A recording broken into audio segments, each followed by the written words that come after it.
So, folks, it's my honor to introduce Noni Session, right? And I just want to say, we're at Perch Cafe at 440 Grand. This is the heart of the east side of District 3, right? Basically, the heart of the east side of District 3. Right. Indeed. And you're running for Oakland City Council District 3. District 3. What was your... Tell my viewers about you. Who's Noni Session? Noni Session is a child of West Oakland and a child of the Black Panthers, right? I'm third generation. My father was raised in Harbor Homes and Cypress Village projects, and my mother was raised in Cordonesis Village projects in Berkeley.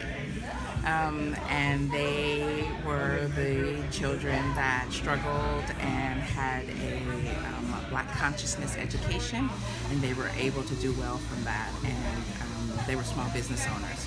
So my father is the owner, was the owner until I was 20 years old of Cypress Grocery. Oh yeah, I remember that. You remember I Cypress sure do. Grocery? Yeah, that's right. Yeah. That's my daddy's store. Whoa. I grew up. Small world. Yeah, I grew up standing outside of that store, watching life in Oakland transpire from 3 years old to 20 years old.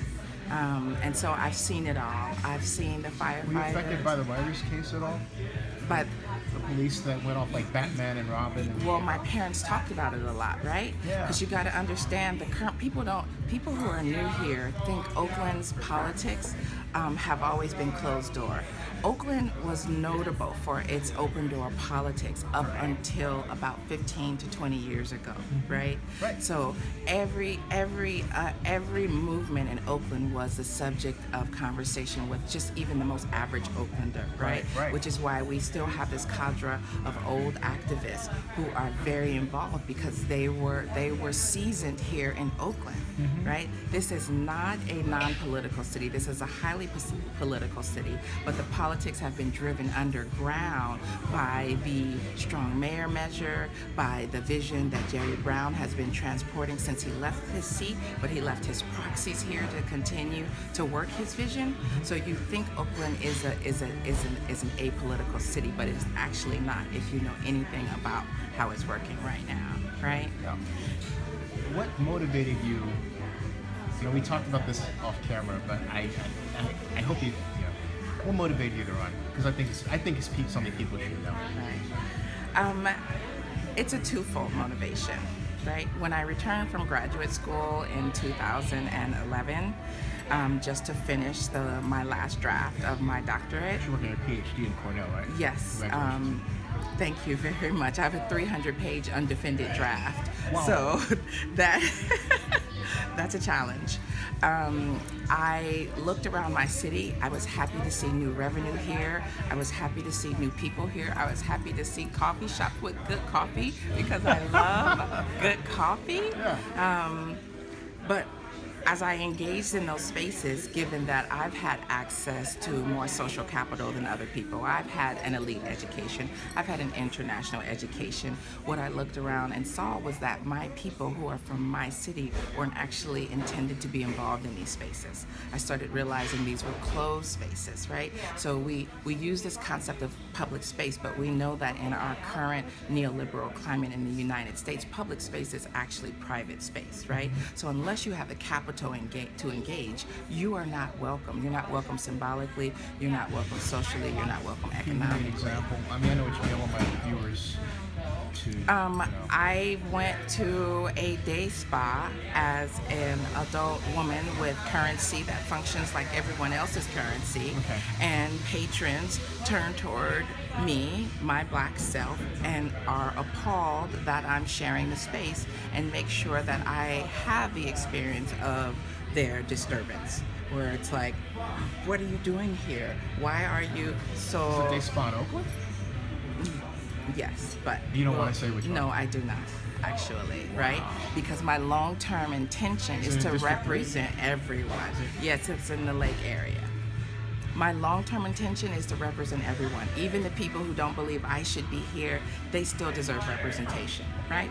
This is what has gone wrong with Oakland right now, is that Oakland City Hall does not treat everyone like everyone deserves representation, period, right? And so 3 years ago, I've never thought of myself as a politician. I'm a sci-fi head. I'm an academic. I'm an anthropologist. I love kids, other people's kids, but not a politician. So instead, what I started doing was community organizing to bring people into community space, because community space is empowered space, right? So first, with Cowrie Village, we started organizing barter events where we're showing people how to create these barter networks to trade goods and services, so that we understand that currency is fictitious and value is in relationships, right? And then I came across this awesome organization called Afrocentric Oakland that organizes the Pan-African Family Reunion every year. So I started organizing with them because, again, we're talking about absence versus presence, right? Empowerment is about presence. Empowerment is about visibility. So what the goal of Afrocentric Oakland is to use public space for Black Oaklanders and underrepresented Oaklanders. Visibility is empowerment, right? If you're shoved under bridges living in tents, if you're displaced to other municipalities, that is the definition of disempowerment. You become invisible, right? And then it spiraled into my jewel of an organization, at which I am one of the organizing founders, SOBO, State of Black Oakland, where for 2 years we've been building a people's agenda. So we've done 2 years of listening, planning, and strategy circles based on the needs of Sobo.com. There's a website. You're going to, on Facebook, it's SOBO 2015 and SOBO 2016. Okay. That's how you can find us. Yes.